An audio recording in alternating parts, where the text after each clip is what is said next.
le médiateur. Et il vient devant le Dieu Tout-Puissant. Il tient ta main et dit, Père,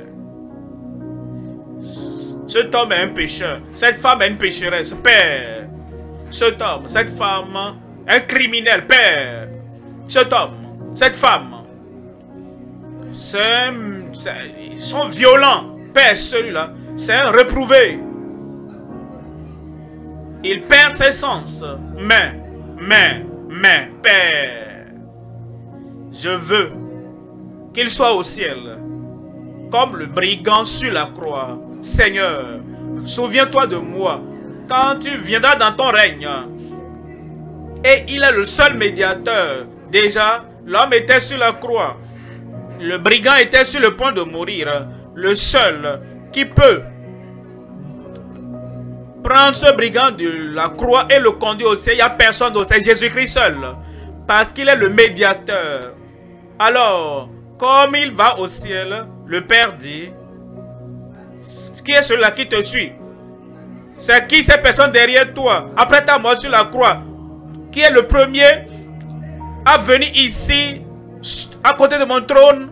C'est qui dit, ah, c'est celui à qui j'ai promis qu'aujourd'hui, il sera avec moi dans le paradis. Je suis mort pour lui. J'ai versé mon sang pour lui. Je fais la médiation pour lui. Et le Père ne peut pas dire un homme, un criminel, un méchant comme ça, un péché terrible comme ça. Le médiateur a dit, je l'ai amené au ciel. Et au ciel, il restera. Il t'amène au ciel. Et tu seras au ciel. Il est notre médiateur. Il est celui, notre intercesseur. Il est celui qui plaide pour nous maintenant. Aucune autre personnalité au ciel ne peut plaider pour toi. Aucune autre personnalité sur la terre ne peut plaider pour toi. Vous comprenez? Il y a un conflit entre la femme et le mari. Et le mari dit, je ne vais jamais prendre cette femme dans cette maison. Nous ne vivrons plus jamais ensemble. Il dit sur mon cadavre. Et il jure, si jamais, et il appelle ça tentation, si je cède à la tentation de recevoir cette femme encore, et il se maudit. Maintenant, personne ne veut regarder cela. Personne ne se dit qu'il peut faire quelque chose. Sauf un médiateur. Le médiateur, ne respectez pas cet homme, ce mari. Un médiateur qui ne peut pas dire non et à qui l'homme ne peut pas dire non à ce médiateur. Alors il vient et il dit, je veux te parler sur quelque chose de très important. Et ce que je dis, marque cela. Si tu ne fais pas ceci, tu vas le regretter pour toute ta vie. Il est tout oui. Et il dit, je suis venu comme médiateur pour te réconcilier à ta femme. L'homme lève la tête, baisse les yeux. Tu dis, tu es un homme à qui je ne peux jamais dire non. Sur quoi que ce soit dans la vie. J'accepte. J'avais dit que ce n'est pas possible que cette femme revienne dans ma maison. Revienne dans mon cœur et dans ma maison. Mais parce que tu es le médiateur indéniable. Parce que tu le dis, j'accepte. Et il y a la réconciliation. Dieu au ciel a dit, le pécheur ne vivra pas dans sa demeure céleste. Non. Pourquoi? Pour quelque raison que ce soit. Tu peux rassembler tout l'argent que tu as. Dieu ne va pas changer sa décision. Tu peux amener tout ce que tu connais. Personne ne peut changer sa décision. Le pécheur et le Dieu saint sont séparés pour toujours. Aucun ange Ils peuvent connaître le nom. Tu peux connaître le nom des anges. Tu vas jeûner, jeûner, jeûner. Et maintenant, tu vas citer le nom des anges de la Bible. Ange Michel, l'ange Gabriel, l'ange, quel que soit le nom. Aucun ange ne peut intercéder pour toi en cette affaire. Mais une seule personne, une seule personnalité. Et son nom, dites-moi, donnez-moi son nom. Son nom c'est Jésus. Et le Père au ciel ne peut jamais dire non à Jésus, le médiateur. Et il vient devant le Dieu Tout-Puissant. Il tient ta main et dit, Père, cet homme est un pécheur. Cette femme est une pécheresse. Père, cet homme, cette femme, un criminel. Père, cet homme, cette femme, ils sont violents. Père, celui-là, c'est un reprouvé. Il perd ses sens. Mais, Père, je veux qu'il soit au ciel, comme le brigand sur la croix. Seigneur, souviens-toi de moi quand tu viendras dans ton règne. Et il est le seul médiateur. Déjà, l'homme était sur la croix. Le brigand était sur le point de mourir. Le seul qui peut prendre ce brigand de la croix et le conduire au ciel, il n'y a personne d'autre. C'est Jésus-Christ seul. Parce qu'il est le médiateur.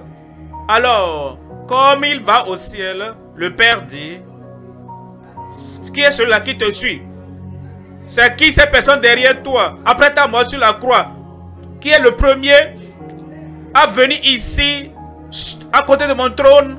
C'est qui dit, ah, c'est celui à qui j'ai promis qu'aujourd'hui, il sera avec moi dans le paradis. Je suis mort pour lui. J'ai versé mon sang pour lui. Je fais la médiation pour lui. Et le Père ne peut pas dire un homme, un criminel, un méchant comme ça, un péché terrible comme ça. Le médiateur a dit, je l'ai amené au ciel. Et au ciel, il restera. Il t'amène au ciel. Et tu seras au ciel. À cause du médiateur. Voyez ceci en 1 Timothée chapitre 2, 3. Cela est bon et agréable devant Dieu, notre Sauveur. Verset 4. Il dit, qui veut que tous les hommes soient sauvés. Qui veut que tous les hommes soient sauvés. Il te considère, il te compte dedans. Si tu te comptes, oh, ça c'est ton problème. Mais il te compte dedans. Et il veut t'amener dedans. Qui veut que tous les hommes soient sauvés. Les grands hommes, il veut qu'ils soient sauvés. Les petits hommes, il veut qu'ils soient sauvés. Les hommes pauvres, il veut qu'ils soient sauvés. Les hommes importants, il veut qu'ils soient sauvés.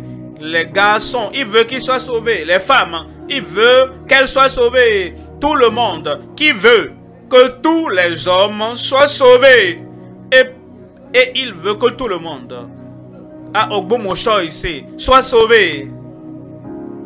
Et tu seras sauvé. Et il va pardonner tes péchés. Il va changer ta vie. Parce qu'il a fait la médiation pour toi. Tous ceux qui sont en ligne, tous ceux qui nous suivent à la télévision et qui nous écoutent à la radio, il veut que tous les hommes soient sauvés. Et le salut vient pour toi ce soir au nom de Jésus. Et parviennent à la connaissance de la vérité. Et parviennent à la connaissance de la vérité. Verset 5. Verset 5. Car il y a un seul Dieu et aussi un seul médiateur. Un seul médiateur. Tu n'as pas deux médiateurs dans ce cas. Tu n'as pas un médiateur national différent dans chaque nation. Peut-être un dans les pays de l'Afrique du Sud qui est un médiateur et un autre en Afrique de l'Ouest, dans les pays africains qui est un médiateur. Non, non, non. Un seul. pour toute la terre, et son nom est Jésus, et un seul médiateur entre Dieu et les hommes, cet homme Jésus-Christ. Verset 6, qui s'est donné lui-même en rançon pour tous, en rançon pour, il est le sauveur, un rédempteur, en propitiation pour tout. C'est là le témoignage rendu en son propre temps. Et en son temps, tu auras un témoignage. J'ai un témoignage. Que Jésus est mon sauveur. J'ai un témoignage. Que Jésus a pris tous mes péchés. Le même témoignage, tu l'auras au nom de Jésus. 1 Jean, chapitre 2. 1 Jean, chapitre 2, verset 1. Il dit, mes petits enfants, ne permettez pas à cela de vous confondre. Mes petits enfants, vous savez, certaines personnes pensent être nés de nouveau, c'est pour les garçons et les filles. Pour l'union scripturelle, j'ai 40 ans, j'ai 50 ans. Vous savez, je suis le chef et le dirigeant et je dirige plusieurs personnes. Mes petits enfants, c'est ce que je disais, non? Que ce salut-là, cette rédemption-là, appartient aux jeunes, aux petits enfants. Laissez-moi vous expliquer. L'auteur que le Saint-Esprit a utilisé pour écrire 1 Jean, son nom est Jean. Et au moment où il écrivait, il avait environ 95 ans, 96 ans. Et quand il regarde les gens dans leur quarantaine, dans leur cinquantaine, à cause de sa vieillesse, il disait, mes petits enfants. Et tous ceux qui sont ici, comme Jean te regarde, comparé à son âge, il dit, mes petits enfants. Il y a un autre aspect à ça. C'est Dieu, l'ancien des âges, qui a envoyé Jean et qui a mis également ses paroles dans sa bouche. Et Dieu, le Dieu Tout-Puissant, l'ancien des jours, a utilisé donc son bic pour nous écrire. Et quand l'ancien des jours te regarde, comment il peut t'appeler? L'ancien des jours, de toute l'éternité, sans âge, sans limite, il peut te parler simplement comme mes petits enfants. Ainsi donc, il t'écrit, mes petits enfants, je vous écris ces choses afin que vous ne péchiez point. Et si quelqu'un a péché, vous voyez cela, il parle aux petits enfants et il dit, si quelqu'un, quel que soit ton âge, quelle que soit ta position élevée, si quelqu'un a péché, nous avons un avocat auprès du Père, Jésus-Christ le juste. Partout où vous allez, à droite, à gauche, vous le rencontrez, Jésus-Christ. Vous allez à gauche, Jésus-Christ. Et partout où vous vous retrouvez, Jésus-Christ. Vous cherchez le salut, tournez par là, Jésus-Christ. Vous cherchez la guérison, tournez là, Jésus-Christ. Vous cherchez la délivrance des puissances des ténèbres, tournez par là, Jésus-Christ. Et partout où vous êtes, vous là ce soir, Jésus-Christ va te toucher là-bas. Il dit Jésus-Christ, le juste, verset 2, il est lui-même une victime expiatoire pour nos péchés. Ça veut dire quoi? Vous savez, nous essayons de cacher nos péchés. Nous habillons proprement, nous avons l'air beau, nous tenons vraiment gentils, mais nous cachons quelque chose. Alors quelqu'un dit, c'est pas toi tel monsieur? Oui, je le suis. J'ai entendu de mauvaises choses sur ton compte. Qu'est-ce que tu essaies de cacher là? Tu ne peux pas cacher ça. Tes habits ne peuvent pas cacher cela. Ton sourire ne peut pas cacher cela. Tes prétentions ne peuvent pas cacher cela. Ta dévotion dans n'importe quelle religion ne peut pas cacher cela. Tes activités dans l'église ne peut pas cacher cela. Il y a seulement une seule personne, avec ce qu'il a fait, qui peut couvrir tous tes péchés aux yeux du Seigneur. C'est la victime expiatoire dont il parle. C'est la couverture, c'est la purification. Il est celui qui renouvelle. C'est le seul qui peut effectivement couvrir tous les péchés que nous avons commis. Et le Père ne verra plus ses péchés. Est-ce que vous pouvez penser à cela? Il laisse tous tes péchés dans le fond de la mer. Personne, même un ange, pas un homme, au jour du jugement, comme tu viens, toutes les mauvaises choses que tu as jamais faites dans ta vie, tout est totalement couvert à cause de Jésus. Amen. Et ce soir,